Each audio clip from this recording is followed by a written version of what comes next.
Jó kutya, add vissza neki, gyerek. Emma, nem kell ennyien beavatkozni a szegény gyereknek az életébe. Szóval fogtam, hogy keres, hogy hova lett, a kiságyába aludt. A kutya, már is a kutyát a csíptől, és hogy abban, de jó. Mert a cumi, hogy visszaadja. Hát igen.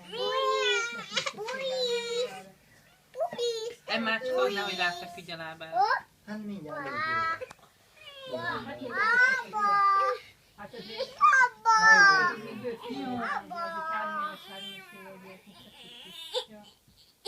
Figyelj, ki a gyerekre!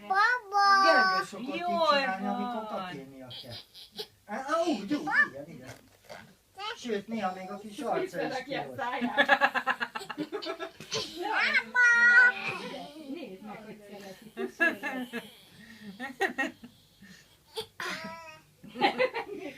Na, a szemét ne piszkáld.